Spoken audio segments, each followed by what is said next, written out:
vamos a continuar ahora hablando con la gente, representantes del BPS que estuvieron esta tarde en la Casa de la Cultura.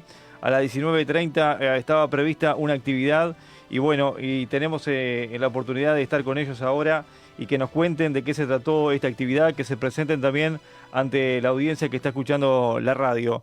Buenas noches y bienvenidos a todos. Buenas noches a todos, a Iván, acá la compañera.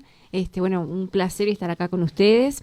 Sí, tuvimos una actividad recién en la Casa de la Cultura, acá en San Luis de Mataojo. La concurrencia de la gente fue muy buena, la verdad que nos quedamos muy contentos, se nos fue la hora, wow. Así que bueno, fue muy rica y nos llevamos bastante trabajo también para de consultas y demás, y bueno, y trasladamos también información, que es lo importante, saber sobre seguridad social. Bien, y para que la gente entienda un poquito más, ¿cuáles eran los temas que se trataban en esta convocatoria? Bueno, un poco de información sobre todos los cambios que llevó la ley 20.130, una reforma que la verdad que fue una reforma injusta. Y bueno, también vamos camino hacia el diálogo social, informar también sobre eso y sobre cómo venimos trabajando, sobre el plan de trabajo que tiene el equipo del 2025 en adelante. Hubo una instancia de consulta popular, de plebiscito, que finalmente no salió, digamos, que eso se llevó conjuntamente con las elecciones nacionales del mes de octubre. Exacto, sí, bueno, no resultó, o sea, sí resultó positiva porque nosotros lo evaluamos así, porque mucha gente manifestó su posición de que la seguridad social es algo que se tiene que reivindicar todos los días y además es algo que a todos nos compete. Obviamente que hubiese sido un cambio muy importante si se hubiese logrado, pero bueno, ahora vamos hacia el diálogo a seguir defendiendo lo que es la seguridad social, la justicia social. ¿Y cómo se puede llegar a interpretar esto por parte de la ciudadanía, que si bien es cierto que el porcentaje fue alto, no se alcanzó y ahora se promueve hacer ciertas reformas del gobierno actual? ¿Cómo es esto? Para que la gente lo entienda, porque hay gente que dice, bueno, pero al final no se respeta puede llegar a pensar que no se respeta la voluntad o el plebiscito. ¿Cómo lo ven ustedes? Bueno, primero buenas noches a todas y a todos. Muchas gracias por recibirnos. Para nosotros es un gusto estar con ustedes porque es la principal herramienta que tenemos para poderle llegar a más gente en sus derechos y en esto que es los debates públicos que van a haber de aquí en más rumbo al diálogo social. Y esto que nos preguntaba recién, y está claro, el plebiscito lo que hacía es poner en la Constitución de la República 3 medidas cautelares. En un diálogo social no se van a poner en la Constitución de la República, que era uno de los cuestionamientos que tenía la gran mayoría de las personas. Ponerlo en la Constitución de la República quedaría muy rígido el tema de los derechos, más allá de que nosotros estamos convencidos que si vos lo pones en la Constitución de la República realmente se cumplen los derechos y lamentablemente a veces con muchas leyes que tenemos muy lindas de protección social y de protección laboral no se cumplen por parte de un montón de personas que están obligadas a cumplirla. Por lo tanto, creo que no hay contradicción ninguna. Es más, nosotros en el diálogo social no vamos a plantear eliminar la SAFAP porque la ciudadanía acordó de no eliminar la SAFAP. Lo que no acordó la ciudadanía es de eliminar el lucro o quitarle el lucro a la seguridad social o achicarle el lucro a la seguridad social, que recordemos que las AFAP en el Uruguay son las que tienen mayor ganancia. Son las empresas que tienen mayor ganancia en el Uruguay, empezando por ahí. Además de estos sistemas, el cual es el único en el mundo donde empiezan a ganar a partir del aporte de los trabajadores. Y miren qué ilógico sería. Cualquier empresario acá en el Uruguay, del más chico al más grande, si no vende el producto o no industrializa un producto y lo vende, no tiene la ganancia. Ahora las AFAP no necesitan eso. Directamente cuando les llegan el aporte se ponen la ganancia en el bolsillo. Y después invierten, pero eso, cuando invierten no generan ganancia para ellos. Generan ganancia o pérdida para el trabajador y la trabajadora. Es decir, el riesgo lo tiene el trabajador y la trabajadora. Las empresas estas no. Entonces, es algo ilógico en un sistema de seguridad social. Y todos sabemos que, según las normativas internacionales, la seguridad social no solo es un derecho humano fundamental, sino no tiene que ser susceptible al lucro. Y sin embargo, en el Uruguay lo tenemos así, como en algunos países del mundo más que vienen quedando. Entonces, en ese sentido, nosotros estamos muy tranquilos que lo que estamos planteando es más allá de los 3 puntos, las 3 medidas cautelares. Estamos planteando, por ejemplo, el tema de los cuidados, el tema de la primera infancia, el tema de la discapacidad, pero fundamentalmente vamos a tener un diálogo social que si no discutimos financiamiento, nos va a pasar lo que nos viene pasando hace rato, va a ser reformas de recorte. Hay que discutir el financiamiento. En el mundo se viene discutiendo el financiamiento de la seguridad social. Ya no soporta ningún país del mundo que solamente la seguridad social se sostenga de aportes personales y patronales rígidos. Por lo tanto, en el mundo ya las nuevas tecnologías vienen aportando a la seguridad social, hay nuevas formas de aportaciones patronales, más vinculadas a la ganancia por las nuevas tecnologías mismos que generan más ganancia al capital, pero con menos gente. Por lo tanto, debería de pensarse otra matriz de financiamiento. Y bueno, eso creo que si no discutimos eso, no podemos discutir más nada en la seguridad social. Y eso es un poco el intercambio que tuvimos con los compañeros y la compañera, que realmente es parte de un resultado en el cual nos dio el plebiscito. Yo coincido que perdimos el plebiscito y perdimos porque logramos el 40% y no el 50 más 1. Ahora, ganamos un montón de cosas. Primero, que la gente empiece a conocer lo que es la seguridad social. Otra cuestión que ganamos también es que hicimos una evaluación donde la gente muchas veces no votaba porque no tiene idea de la importancia que tiene la seguridad social en el Uruguay y en todos los países del mundo, pero en el Uruguay fundamentalmente porque tenemos un sistema de seguridad social, un sistema de leyes que realmente protege al trabajador y la trabajadora, y recién lo estamos hablando fuera del aire. Fuera del aire. El tema de los migrantes en el Uruguay. Uruguay, por suerte, es un país de puertas abiertas. Cualquier trabajador, cualquier trabajadora migrante tiene los mismos derechos que cualquier trabajador o cualquier trabajador uruguayo. Y eso no es menor. No sucede en todas partes del mundo. Bueno, eso tiene un costo económico a nivel social, y por lo tanto lo que hay que rediscutir es el financiamiento de la seguridad social, porque lo que no queremos es seguir quitando derechos, lo que queremos es mejorarle los derechos a los trabajadores nacionales, a los trabajadores migrantes y a todas y todos, y justamente proteger de mejor manera.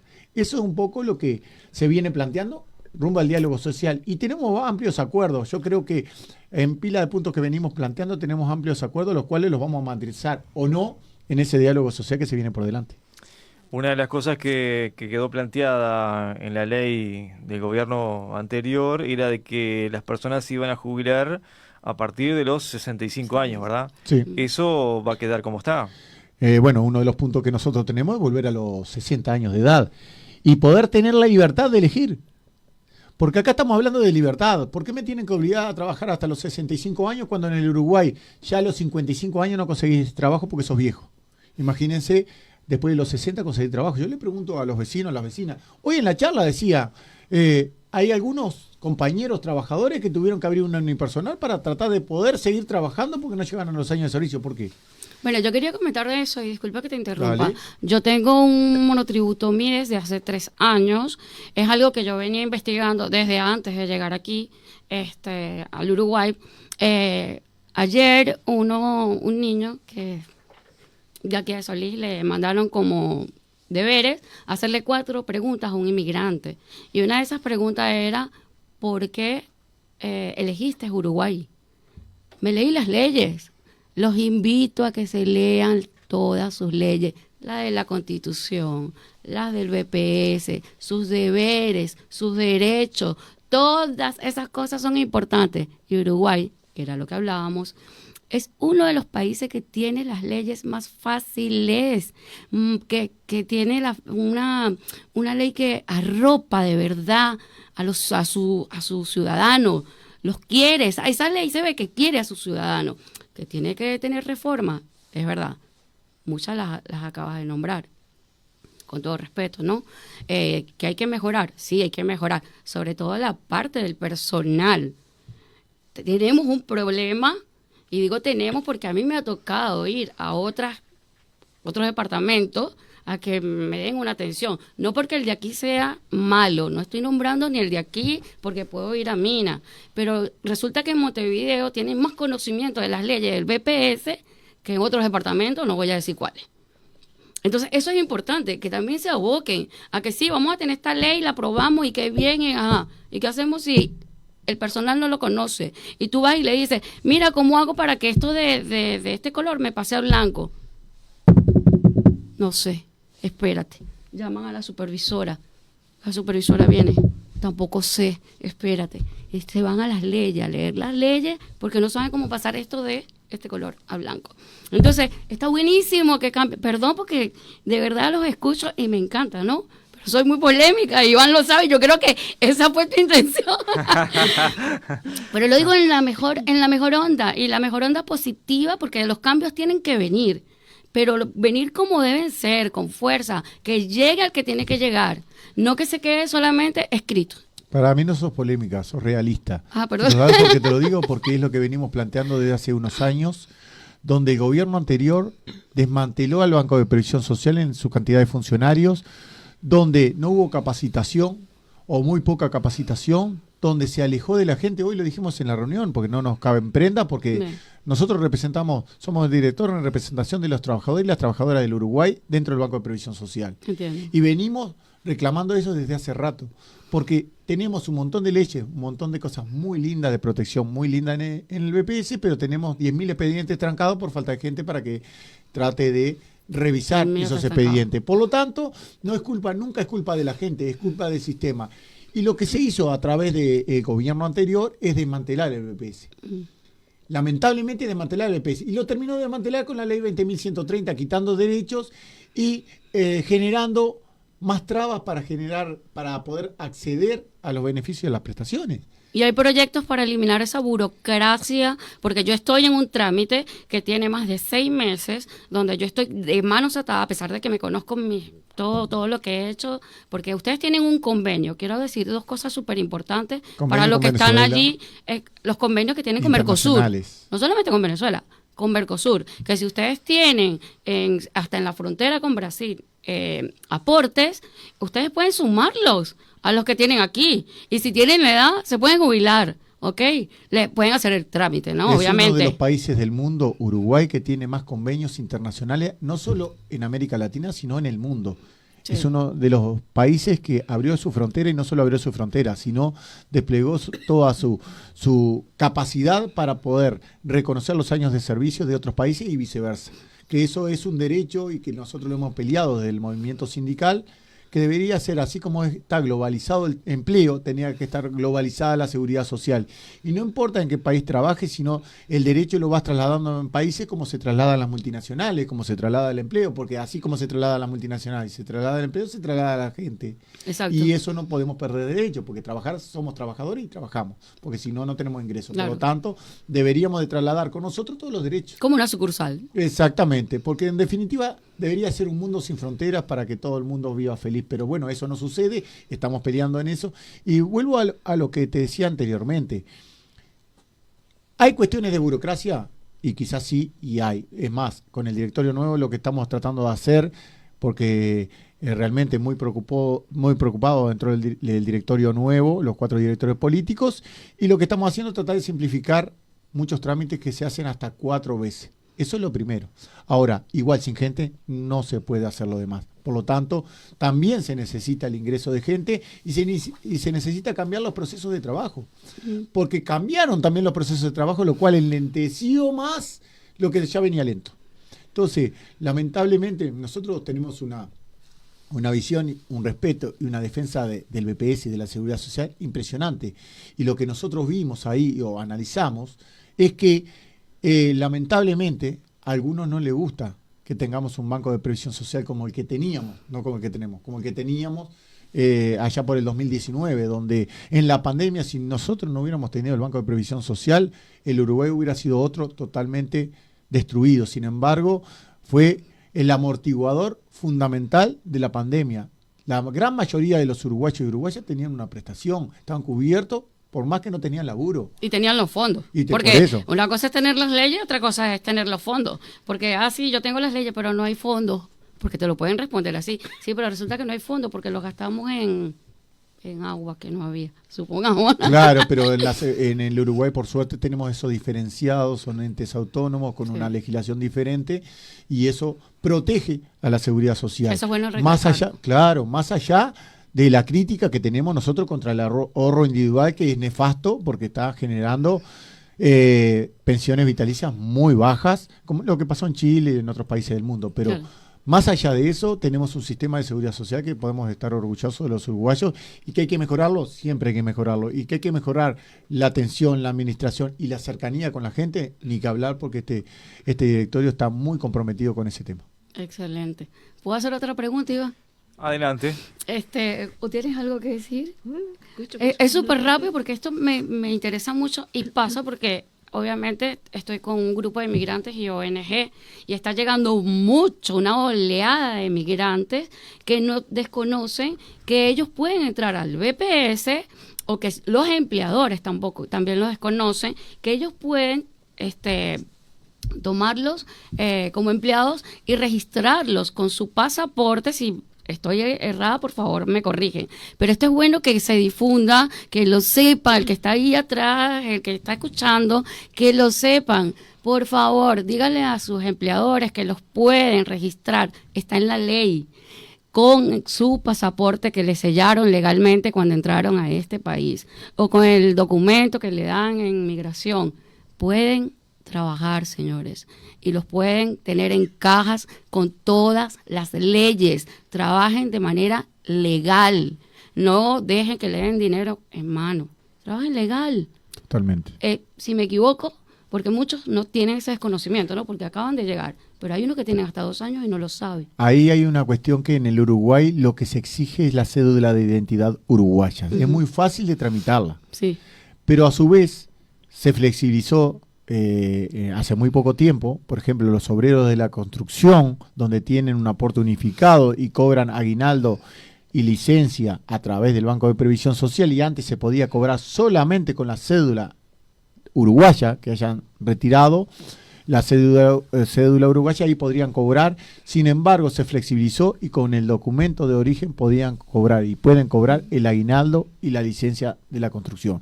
Eso hemos ido avanzando, se ha avanzado también y se está tratando de avanzar en algunas leyes que se pueda ejecutar mucho más rápido la cédula de identidad, porque en el Uruguay, si no tenés cédula de identidad, tenés derecho, tenés que aportar a la seguridad social obligatoriamente, pero no tenés derecho a todas las prestaciones en seguridad social. Por lo tanto, debería de sacar la cédula de identidad, que es muy sencilla, por eso los tienen que tener en regla, porque recuerden, el día que se lastiman, la seguridad social te protege si estás registrado. Si no, no sé quién te va a proteger. Excelente. Lo mismo lo que es, por ejemplo, en la asignación familiar, también tienen derecho. Todo lo que es BPS tienen derecho por estar registrados. Tienen que obligatoriedad. Los empresarios de ponerlos en caja. Los toman, tienen que ponerlos en caja. Eso es una de las cosas fundamentales, porque tenemos que combatir contra todo eso, que es la informalidad. Eso era lo que quería, o sea, transmitir eso, que terminen con esa parte, que lo que acabas de decir también es una protección. O sea, no te estás protegiendo tú mismo ya en el momento que aceptas que no entres dentro de la seguridad de previsión social. O sea, tienen que protegerse ustedes mismos. Infórmense, lean, instrúyanse.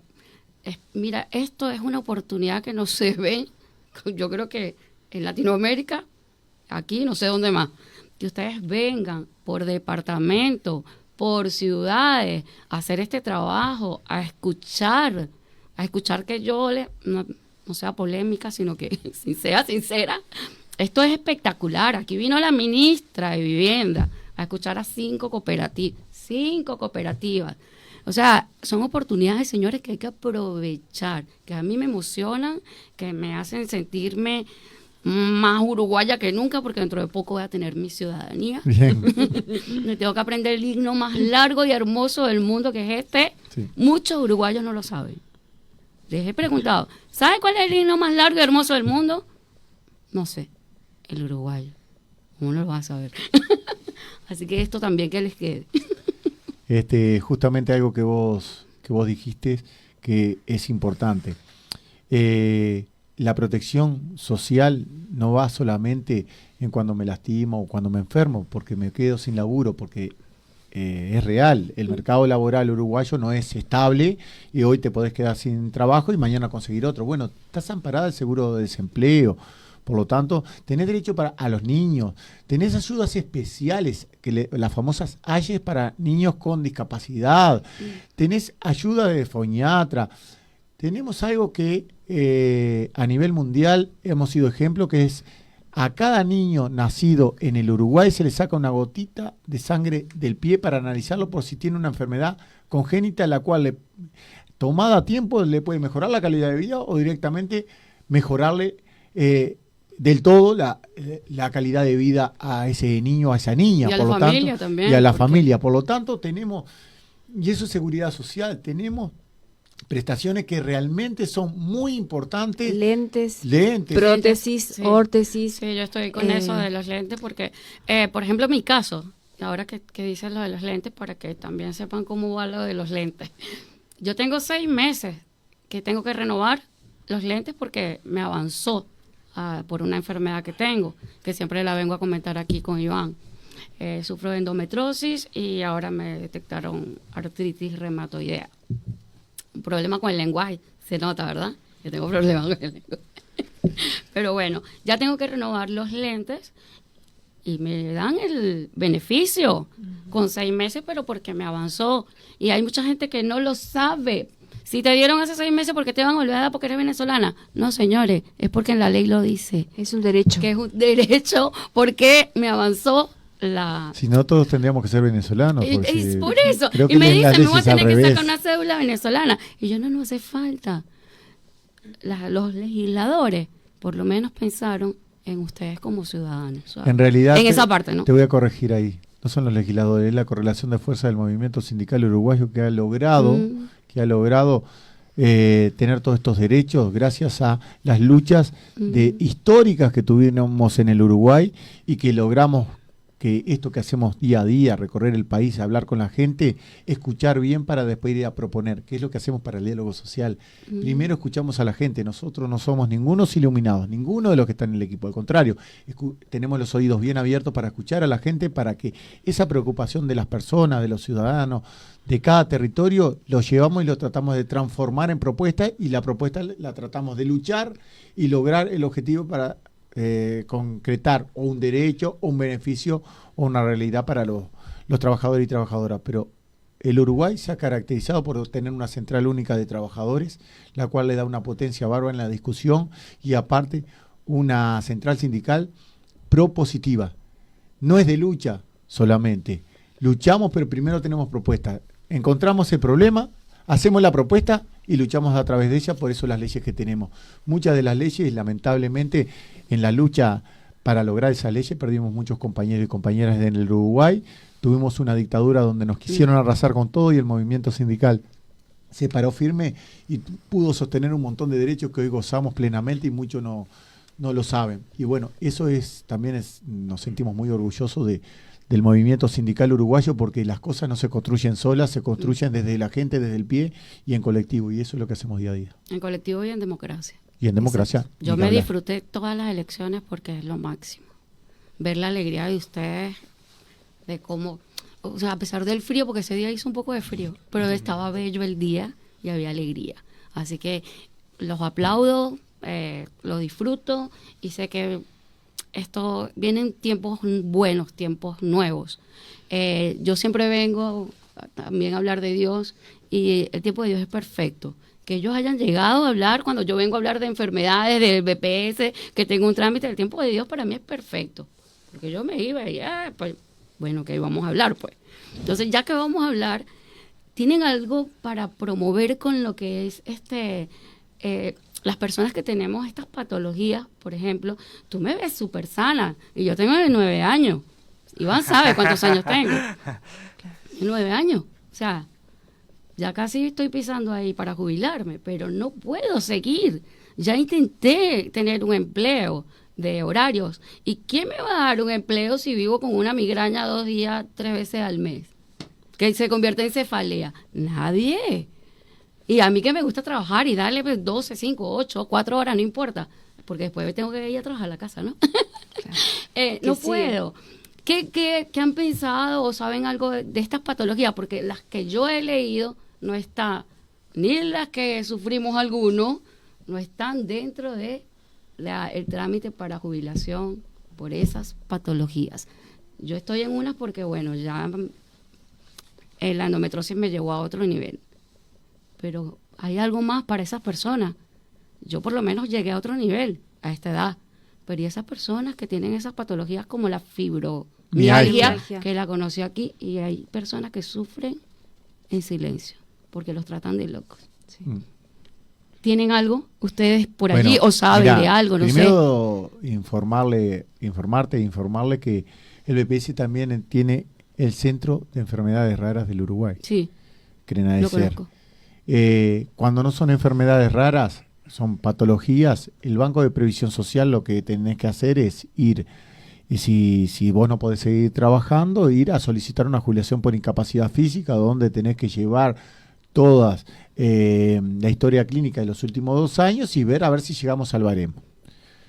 El baremo es una medida en la cual se mide la discapacidad, pero el Banco de Previsión Social lo que mide la discapacidad a consecuencia del trabajo, en este caso, por eso es justamente una jubilación para que no sigas trabajando. Uh-huh. Ahora, deberíamos de generar, y eso ya estamos trabajando en eso, un baremos único, que se está trabajando en el baremos único, hay una ley, hay un grupo de compañeras y compañeros que se está trabajando en el baremos único, y nosotros le agregaríamos algo más que vamos a llevar al diálogo social, que tiene mucho vínculo con el tema de la discapacidad. Uh-huh. Humanizar el baremo. Y yo voy a hacer un ejemplo de humanización del baremo.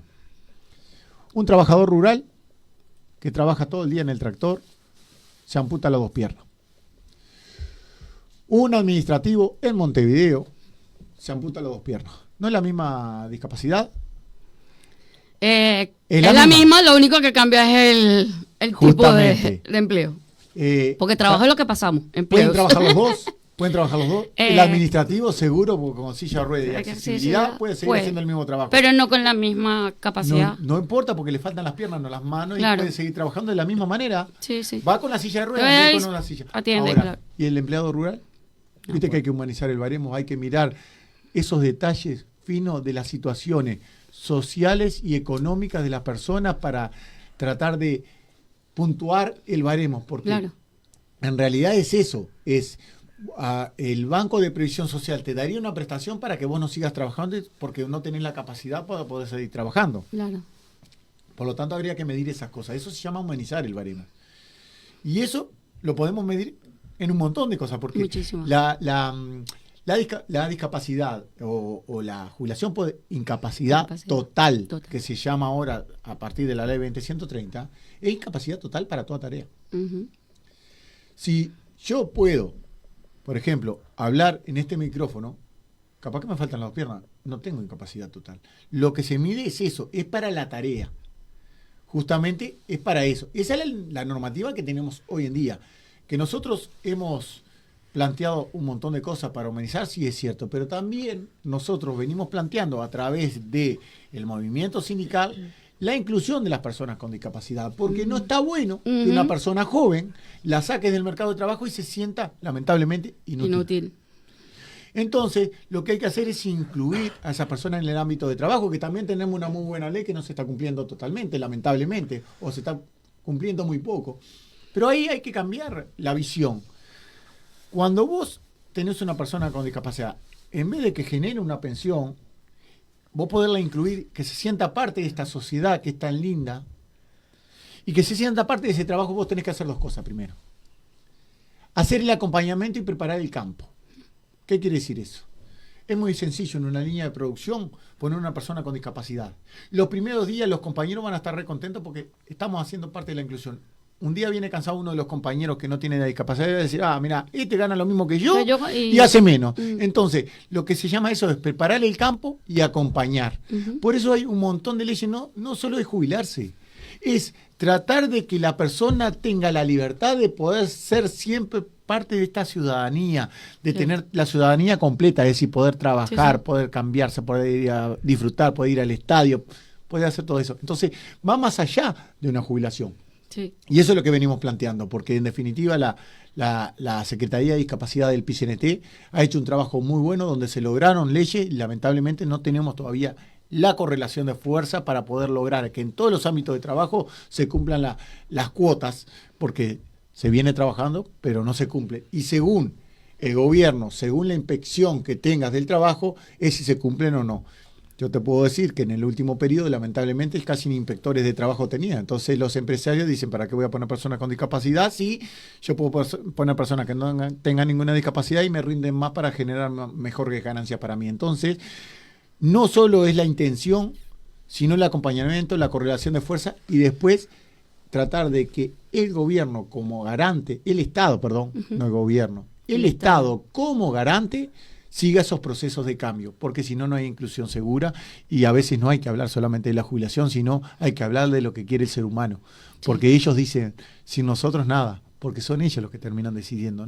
Vos no decidas por una persona que que tiene una discapacidad y yo no tengo una discapacidad porque él concebirá o ella está pensando diferente. Hay que incluirlo hasta en la discusión y en el diálogo porque es lo mejor para ellos, no lo mejor para nosotros, es lo mejor para esas personas con discapacidad. Y otra cuestión que también es importante es que muchas veces esas discriminaciones, y esto tiene mucho que ver con la seguridad social, no nos damos cuenta que mañana podemos ser nosotros mismos a consecuencia del trabajo. Un familiar. Un familiar. Un amigo. Y a veces mira para el costado y decir, no, ¿para qué voy a aportar si igual no tengo personas con discapacidad en mi casa? Porque esa plata va para también ayudar a esa persona. Nunca sabes si de acá yo salgo y mañana y me pasa un camión por arriba ahí, me amputa las dos piernas y voy a golpear al BPS para que me cubra. Claro, pero no sabes si pero va a no se pasar. sabe, claro. Entonces, nunca hay que pensar en lo individual, siempre hay que pensar en lo colectivo. No hay que limitarse. Exactamente. Y lo colectivo es lo que va a salvarnos a todas y todos en una mejor calidad de vida. Reconozco que, como vos bien decís, que tenemos muy buenas leyes. Hay que seguir impulsando mejores leyes, pero aparte el control de las mismas. Tengo una pregunta por acá de parte de la audiencia. Dice, una pregunta. ¿Puede una madre quedarse sin asignación por estar trabajando de changa en un trabajo, ya que es algo para los niños? ¿No debería ser así o me equivoco? Sí, puede ser así porque en realidad es una normativa. La normativa tiene un tope, por lo tanto si gana 6 BPC, tiene más de 6 BPC, entre 6 y 10 BPC va a tener una asignación familiar simple. Si gana más de 10 BPC no tiene asignación familiar, porque en definitiva no es lo que se mide sobre la cantidad de niños y para quién va la plata, y si no se mide porque hay una normativa que dice tantas BPC, que es un número X de dinero, hasta ahí se paga, más de ahí no se paga. Lo que sí se puede, capaz que tiene derecho a una asignación familiar por el plan de equidad, que se mide de otra manera para los niños y niñas que en condiciones no son buenas económicamente y que están en edad escolar o en edad inicial. Entonces hay dos tipos de leyes de asignaciones familiares. Habría que ver el caso y ver la realidad, pero es cierto, muchas veces lo que sucede es que se suma el núcleo familiar y a veces el padre, por más que sea un padre ausente, tiene un vínculo directo y se cuenta también el salario o el ingreso de ese padre, por más que ella esté sola en la casa. Esto lo estaba preguntando Claudia. Por acá Noemí dice, totalmente de acuerdo, las personas con discapacidades diferentes o de diferente índole pueden trabajar, está bueno que tengan esa oportunidad. He estado muy cerca de personas así y tienen algo especial y son personas dedicadas, dice por acá. Bueno, nos quedan pocos minutos como para ir haciendo consideraciones finales. Me gustaría también saber, porque uno de los argumentos que se tiraba, digamos, en contra de la reforma de la seguridad social, fue una campaña muy dura. Y una de las cosas que se decía, y que algunos decían formaba parte de la campaña de miedo, es de que si se llegaba a aprobar ese plebiscito, y bueno, después iba a ir obviamente a una consulta, simplemente habilitaba esa posibilidad, pero bueno, que el BPS estaba totalmente desfinanciado y que podía colapsar el país era uno de los argumentos que se usaba para que la gente no adhiriera a la papeleta del sí, me parece que era. Exacto. No, justamente hay un artículo en la Constitución, el artículo 67, que habla que al BPS, digamos, a lo que es la seguridad social, no va a quedar desfinanciada porque se va a hacer cargo rentas generales de eso. Es verdad, ¿verdad? Entonces eso no podría pasar. Ahora, nosotros seguimos con el tema de los puntos que se venían reivindicando con la papeleta, que vamos hacia el diálogo social, es con el salario mínimo nacional, que tiene que ser la jubilación mínima, e igualarla al salario mínimo nacional. Eso es fundamental, porque una persona no puede vivir con la jubilación mínima como está. Una persona con la jubilación mínima es porque llega rota a ese estado, ¿verdad? Porque llega muchos años de informalidad, es cuando más necesitas la plata, porque precisas más medicamentos. Sí. O sea, eso se tiene que rever. Venimos de 5 años donde se dieron adelantos, se dieron aumentos, o sea, no se dieron aumentos, se dieron adelantos, se dejó de dar lo que se daba antes, se daba en enero y después en julio, eso se dejó de dar, y además de que el presidente que estaba en ese momento nunca atendió tampoco las reivindicaciones que se venían haciendo desde la organización más grande que nuclea a los jubilados y pensionistas. Nunca atendió, nunca le preocupó las jubilaciones y las pensiones. Entonces eso también hay que tenerlo en cuenta. Hacia el diálogo social vamos con uno de esos puntos. Después también aclararles también otra cosa que es fundamental antes que se nos termine el tiempo, que es el reconocimiento de años de servicio, que es fundamental que sepan ahora que se logró a través del equipo, que es una prórroga por 1 año. Vencía los trabajadores con 60 años y 30 años de servicio, vencía el periodo ahora el 31 de mayo, para poder reconocer los años antes de 1996, sí. Se logró una prórroga de 1 año, se aplazaron los demás plazos que habían. Ahora nosotros vamos hacia el diálogo social también, que eso se quite, que se vuelva a ser lo que era antes. Antes, cuando una persona decidía jubilarse, conseguía los testigos, tenía tiempo para hacerlo y la persona decidía. La persona tiene que poder decidir cuándo quiera jubilarse. ¿Tá? Bueno, y volver de nuevo a los 60 años, ¿verdad? Que es fundamental. Bien, y dentro de esta convocatoria, esta charla que hicieron en la Casa de la Cultura, ¿cuáles eran los temas que la gente más les consultaba? Bueno, hubieron de todo, de jubilaciones, sobre todo gente que les falta reconocer años, que bueno, ahora con esto del plazo también va a poder averiguar. Nos llevamos varias tareas con la compañera Camila que los va a estar asesorando. Les pedimos la cédula, vemos el universo de esa persona dentro de lo que es BPS para poder asesorarla bien a ver qué pasos tiene que seguir haciendo. Bien, entonces lo que ustedes van haciendo por diferentes localidades es esto, o sea, informar y asesorar a la gente para que pueda acceder a una jubilación o otros problemas que tenga, ¿no? En cuanto a la seguridad social. Y con respecto también a lo que se viene haciendo de este periodo del equipo es la formación. Se arma un taller de formación con todos los trabajadores y la ciudadanía que se acerque, no se promueve para que la gente se acerque, para aprender lo que es, por ejemplo, el usuario persona, para que puedan ingresar, para que aprendan a leer lo que es un recibo de sueldo, que mucha gente no sabe leerlo, y así también darse cuenta de muchas irregularidades a través de eso, ¿no? Y poder después hacer las diferentes peticiones a sus jefes, para, por ejemplo, que, no, mira, esto me lo estás pagando mal, me asesoraron, pero todo eso se da con el conocimiento, con la información. ¿Hay mucha informalidad actualmente? Sí, hay bastante. ¿Aumentó la informalidad? La informalidad sí aumentó, está en 21,7 en todo el país. Aquí en La Valleja nos llamó la atención que está la informalidad en 17,5 aproximadamente, es decir, es uno de los departamentos que tienen menos informalidad, hay otros que tienen un poquito menos, está por debajo de la media. La informalidad es un tema, pero un tema son las políticas de empleo, y lo que hay que generar es política de empleo para que no haya informalidad, y justamente estos espacios que nos dan ustedes para informarle a la gente, lo que hacemos nosotros con la formación en territorio para hablar de derechos y obligaciones de la seguridad social. Como decía la compañera recién, hay derechos y hay obligaciones, y por supuesto que tienen que conocerlo, porque es muy difícil defender algo si no conoces que tenés derecho.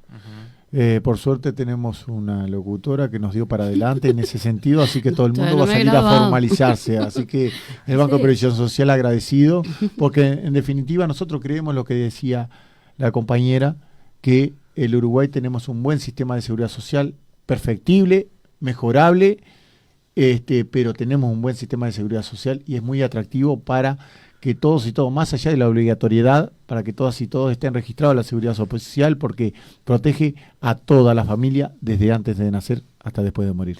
Bueno, muchísimas gracias por la presencia aquí en la radio, un gusto tenerlos y bueno, las puertas quedan abiertas para cualquier otra oportunidad, darse una vuelta por acá por la radio. Muchísimas gracias. Bueno, muchísimas gracias a ustedes. Que pasen bien. Gracias, Iván, ¿me puedo ir? ¿O quieres que sigamos hablando? Vamos a hacer el cierre de hora. La hora en De Todo Un Poco fue presentada por